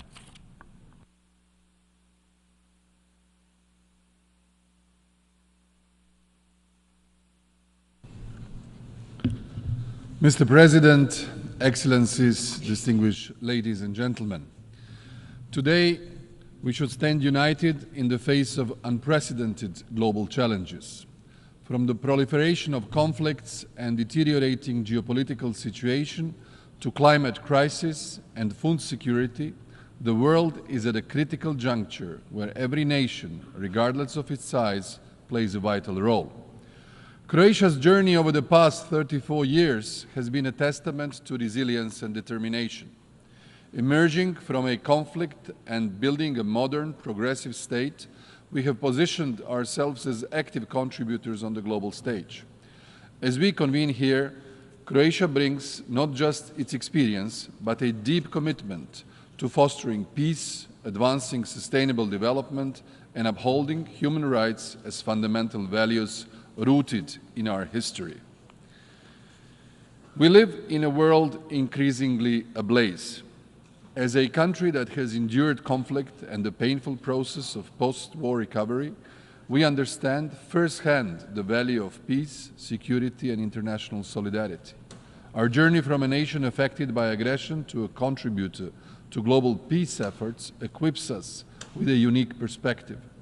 The lessons we have learned about resilience, reconciliation, and the importance of upholding international law shape our commitment to promoting peace and security worldwide. In a world facing intensifying crises, from Ukraine to Middle East and Sudan, Croatia stands firm in its belief that every nation has the right to self-determination and protection under the UN Charter. Russia's brutal aggression against Ukraine continues well into its third year, trampling all tenets of international law. While Ukrainian civilians continue to die and suffer, the largest active nuclear power plant in Europe is also at risk. This undermines all principles of nuclear safety and may bring about catastrophic consequences with cross-border impact. All member states of the United Nations have the right to be independent, and their people must be free to choose their own path. They must not depend on their neighbor's permission, nor should they be left alone to succumb to a neighbor's military aggression. In that vein, we will not tire in our support to Ukrainian sovereignty and territorial integrity, and in our assistance, and we call upon all to do the same. At the same time, the looming threat of a wider conflict in the Middle East is evident. The heinous terrorist attack on Israel on 7th October horrified us. So did the unspeakable continued tragedy since endured by the Palestinian civilian population in Gaza where thousands were killed and wounded. Whatever historical or present grievances continuing down this path will not bring a lasting resolution, only more death and destruction. We call for the immediate and unconditional release of all remaining hostages and on both sides to engage in genuine negotiations to end hostilities and prevent further escalation. The Middle East and its people deserve a better future, the rest of the world as well. The wars in Ukraine and in the Middle East are overshadowing the immense humanitarian and civilian catastrophe unfolding in Sudan. This is even more alarming considering the context of increasing fragmentation of the security architecture in many parts of the African continent. Reversing this trend should be seen as a priority by all of us. We must not leave Africa behind, a continent where half of the population is younger than 19 should and must be seen as a source of hope for humanity, not as an afterthought. The UN Charter is not just another document we can simply and easily replace. The world's constitution must be upheld more than ever before. Reinvigoration of effective multilateralism with the UN in its center must not be reduced to a phrase we use on the occasions like this. In the same vein, we must not falter when it comes to strengthening international arms control, disarmament, and the non-proliferation architecture. This is essential not just to avoid conflict, instability, or even greater tragedies, but to reduce the already heightened risks of escalations, either deliberate or as a result of a misunderstanding. Extremist and terrorist groups and their affiliates continue to pose a severe threat around the world, leaving no society safe. Their continued expansion in various regions and the increasing level of violence they resort to only remind us that countering and preventing terrorism requires long-term commitment as well as continued coordinated efforts of the entire international community. As a country that proudly hosted, supported, and enabled the success of the United Nations Transitional Administration for Eastern Slavonia, rightly considered by many as the most successful peacekeeping mission in the history of the United Nations, and which Croatia managed to join just a decade ago NATO after the departure of the last UN peacekeeper, we know all too well the meaning of peace building, its significance, and the efforts it requires. As this year's Vice Chair of the Peace Building Commission and last year's Chair, Croatia supports strengthening the links between the three pillars of the United Nations: peace and security, development, and human rights. There is no peace without sustainable development and no sustainable development without peace. There is little time left to strengthen our focus on prevention at all levels. For the Peace Building Commission, it means to focus more on structural prevention through national prevention strategies and operational prevention by sending flexible civilian missions upon a country's request. The 2025 review of the peace-building architecture will be a crucial moment to strengthening the PBC and to broaden its mandate and give it some decision-making powers. You can count on Croatia's active participation to share its experience and in view of its candidature to be again a member of the PBC in 2026. Croatia is also proud that today a Croatian company is a global leader in robotic demining, and we are actively supporting Ukraine by providing our expertise to assist in the clearance of mines and unexploded ordnance in conflict-affected areas. Ladies and gentlemen, we are committed to sustainable development, which is deeply rooted in its unique position as one of the most biodiverse and nature-rich countries in Europe. Often referred to as the Nature Park of Europe, Croatia has long recognized the importance of preserving its natural resources. Our achievements in renewable energy, where we rank among the top in the European Union, and our strong performance in meeting the UN Sustainable Development Goals reflect a national strategy that balances economic growth and social stability with environmental stewardship. As we stand at the crossroads of environmental crisis and digital transformation, Croatia's experience offers valuable insights into how we can harness innovation while protecting our planet for future generations. The path we take today will determine our future tomorrow. Therefore, we must choose it wisely. Croatia, in its national development strategy till 2030, espoused a vision of a competitive, innovative, and safe country with a recognizable identity and culture, a country with preserved resources, quality living conditions, and equal opportunities for all. We have built our strategy on the three main interrelated development pillars: digital transformation, decarbonization, and demographic revitalization. The digital transformation of our societies is inevitably changing our way of life and our way of doing business more rapidly and intensively than any transition in the last century. We are transforming our state and public administration, businesses, and society, and half of our population is using the digital services of the state. Croatia's IT industry is competitive and booming. At the same time, while new and emerging technologies are unlocking great potential, they also come with risks. To manage these, we need effective, accountable, and inclusive institutions at all levels, as well as informed citizens. My government will continue with policies which promote this path.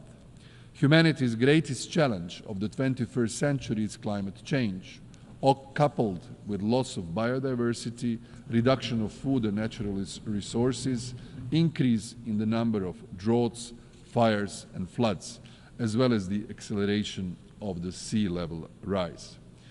Croatia is located in the Mediterranean, one of the world's regions expected to be hit hardest by climate change.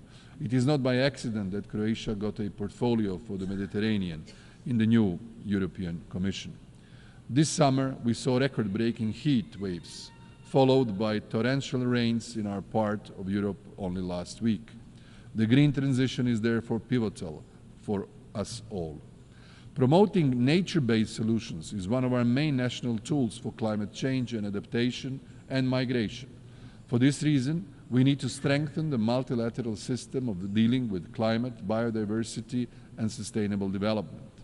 We need to put more efforts in dealing with climate as a threat amplifier that endangers security and stability of many regions and countries in the world, especially in Africa.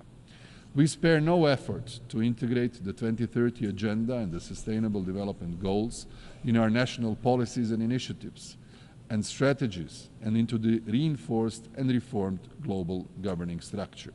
We are proud that our reforms and investments have earned Croatia a high 8th place among 193 UN member states, according to the 2024 Sustainable Development Report. Finally, for Croatia, all these measures culminate also in a demographic revitalization as another key national structural priority.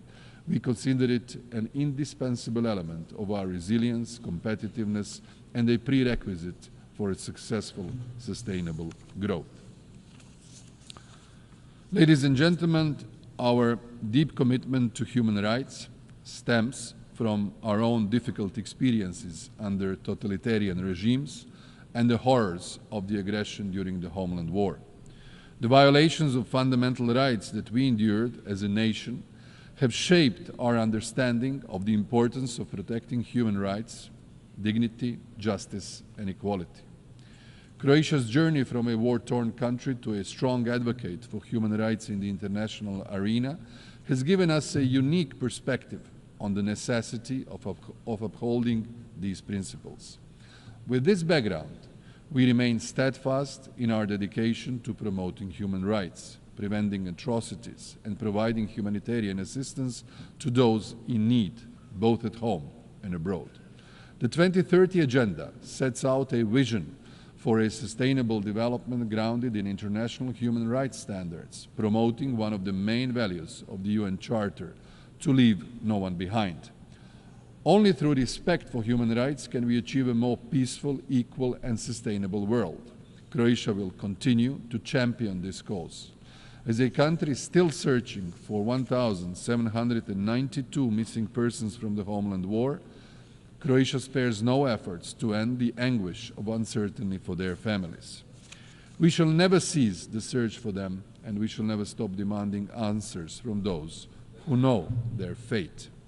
We contribute by sharing our acquired expertise with interested countries and by advocating for the missing persons everywhere in the world, in our national capacity and as a committed member of the Global Alliance for the Missing.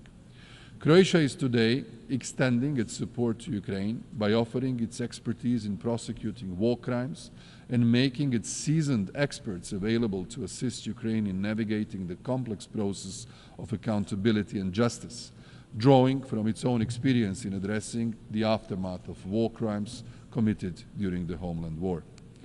Committed to eradicating domestic violence and violence against women, we have introduced femicide as a distinct criminal offense. Our goal is the elimination of gender discrimination and creation of conditions for real equality of women and men in society, at home as well as abroad and in the multilateral system.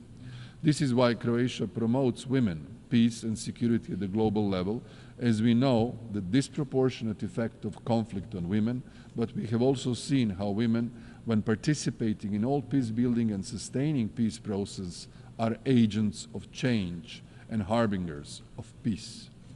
Croatia also advocates a comprehensive approach to issues affecting persons with disabilities. This includes mainstreaming disability in all fields of human rights. With this in mind, in the UN, we will be leading an effort by a cross-regional group of countries to proclaim the International Day of Deaf Blindness. This resolution will hopefully contribute to understanding as well as encourage and inspire national and legal recognition of deaf blindness as a distinct and unique disability worldwide. In the past 3 years, Croatia has also been honored to serve as a co-chair of the Group of Friends of Responsibility to Protect in New York. We still believe more has to be done in terms of atrocity prevention and the operationalization of the responsibility to protect concept. In the humanitarian context, we are facing worse circumstances than ever. Croatia presides this year over the humanitarian affairs segment of the Economic and Social Council. Against the challenging backdrop of unresolved conflicts and eruption and escalation of new ones, climate-related disasters, disease outbreaks, economic shocks, and famine for millions of people.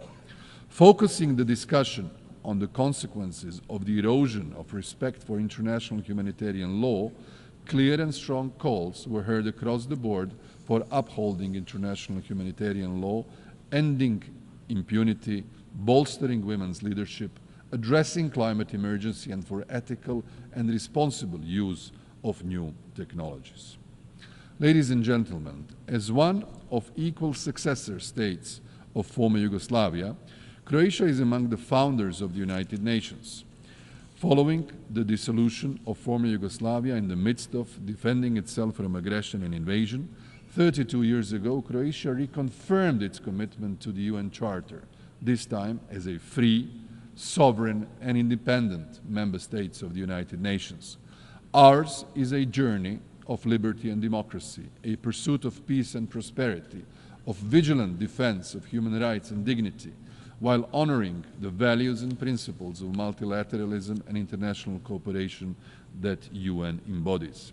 Our experience as a small but resilient nation with a deep understanding of peace, security and development underscores the importance of reforming and revitalizing the UN to ensure it remains fit to address the global challenges of today and tomorrow. The Pact for the Future, a pivotal document for strengthening multilateralism that we adopted earlier this week, elaborates about both General Assembly and Security Council reform, and we believe we should further strengthen, reform and revitalize these two institutions. While the role of the GA has been strengthened recently with regard to issues which the Security Council failed to address, More should be done in relation to the maintenance of international peace and security. This relates also to the cooperation of the General Assembly with both the Security Council, the Economic and Social Committee, and the Peacebuilding Commission.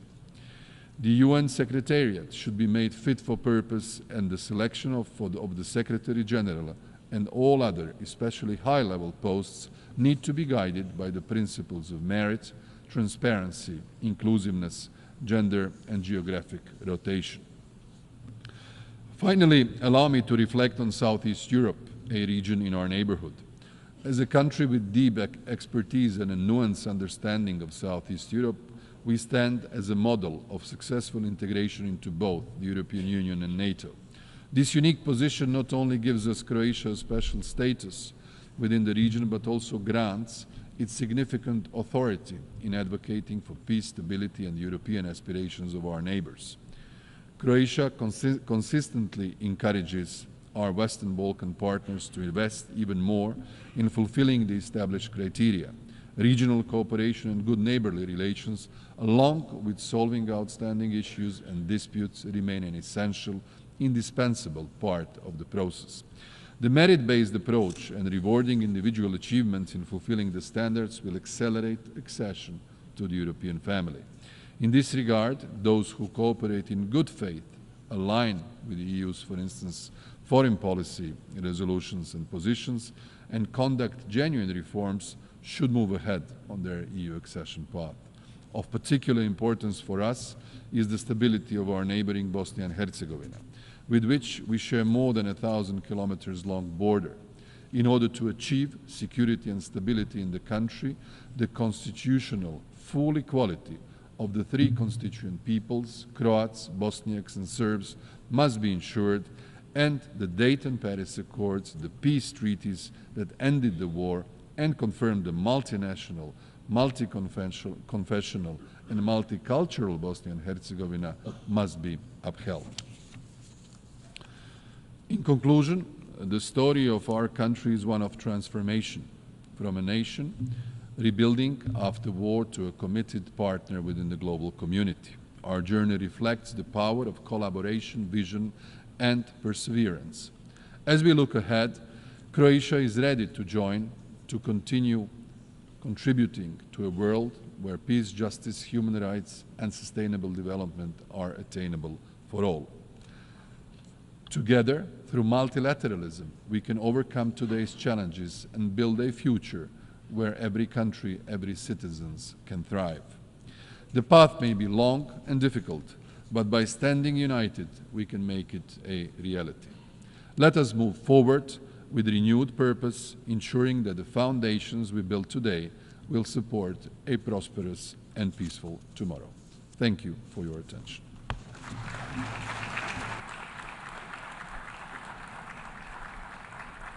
On behalf of the Assembly, I wish to thank the Prime Minister of the Republic of Croatia.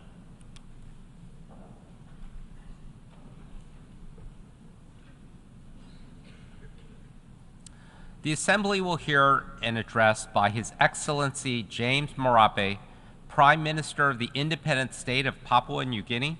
I request protocol to escort His Excellency and invite him to address the Assembly.